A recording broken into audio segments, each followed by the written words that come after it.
Hello friends. In this video I want to talk about what I see as some of the highlights of Romans chapter 1 verses 1 through 17. This of course is Paul's introduction to the letter to the Romans. It's his salutation to all God's beloved in Rome, and it's his prayer that he might be able to come to Rome and strengthen the brothers and sisters and be encouraged by them. There's also here a brief discussion and explanation of the gospel, so it's a rich text. First, I was struck by what Paul told us about himself in verses 1 through 5. And the short of it is that Paul knew who he was and what his life purpose was. What did he call himself in verse 1? A servant of Jesus Christ. Paul was sure that he no longer belonged to himself, but that he belonged entirely to Jesus. He said, "I am a slave of Jesus Christ." Further, he had a sense of calling. He wrote, "I am a called apostle. I am a messenger, one sent on a mission, and I am set apart for the gospel of God." Paul thought of himself as a man who had been given a task. He thought in terms of what God intended and wanted him to do. And what was that? To be about the business of proclaiming the gospel of Jesus Christ. And what was the gospel that Paul had dedicated himself to proclaiming? What was the heart and soul of that message? It was the gospel concerning God's Son, Jesus Christ, who had a human nature. He was descended from David according to the flesh, and he had a divine nature. He was declared to be the Son of God with power by his resurrection from the dead. Paul says that's the message that I proclaim. And that message was a simple one, wasn't it? It was Jesus. Jesus was the focal point of God's good news. And brothers and sisters, I believe this text calls us back to preaching and teaching the story of Jesus. Preachers, be gospel preachers. Be preachers who proclaim the story of Jesus. The second thing that struck me in our text is that not only was Paul called, but he understood that every follower of Christ has a calling. Great leaders are called, but so are all God's children. And what is our calling? It is to belong to Jesus Christ. That's verse 6. And according to verse 7, we are called to be saints. That is, we are God's, set apart for Him, called to be His dedicated people. We have been called to enter His service. Sisters and brothers, we don't belong to ourselves. We belong to Jesus. We are His.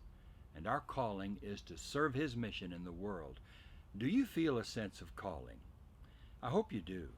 I think it's so important that you and I realize that we have a meaningful purpose in this world, a mission that gets us out of bed in the morning. A third highlight for me was verse 10. Paul gives us a hint into his prayer life when he writes that his prayer request was that by God's will he might come to Rome and pay a visit to the Christ followers there. Paul is asking God to let him visit them. And I was struck by that phrase, by God's will. What is Paul's primary concern? It is to follow God's leading, not to fulfill plans of his own making. He wants to come to Rome, but only in the way and at the time God chooses. So this verse contains an interesting combination of Paul's longing to visit Rome and of respect for the will of God.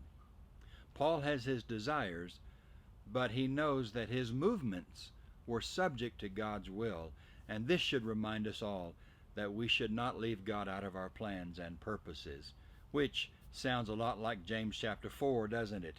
You ought to say, if the Lord wills, we will live and do this or that. Also, I was struck by verse 14. More accurately, I was convicted by verse 14, where Paul says, "I am debtor both to Greeks and to barbarians, both to the wise and to the foolish." Perhaps he means that his commission as the apostle of the Gentiles put him under obligation to to preach the gospel to the Gentiles, because you might notice that verse 15 seems to explain how he would discharge that debt by proclaiming the gospel to those in Rome.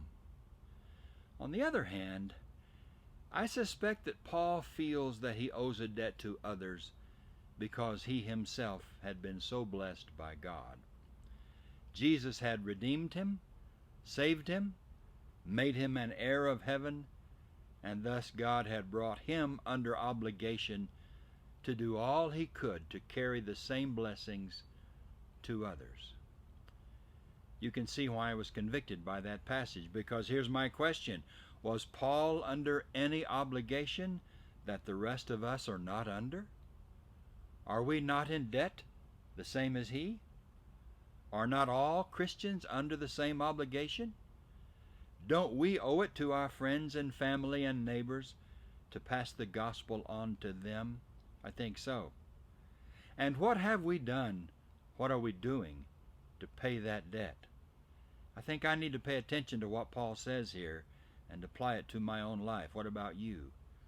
Do I owe a debt to God? Oh, yes, I do, one that I can never repay. But that's not what Paul writes in verse 14.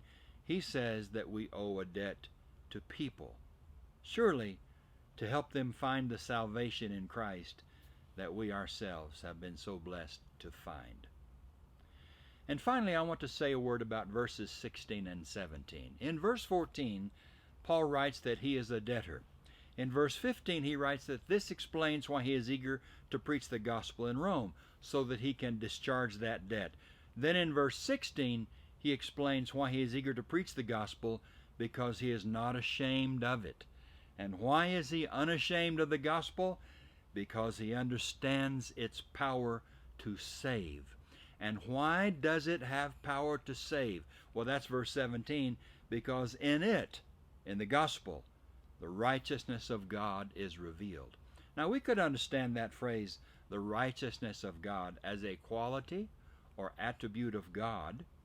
That is, the gospel reveals the nature of God. Or, and I think this is better, we could understand this phrase as God's plan for making men and women righteous. What does the gospel reveal? It reveals how God can give a right standing to people, how he can cleanse them of sin and declare them innocent in his presence. And how does God make people righteous? By their faith.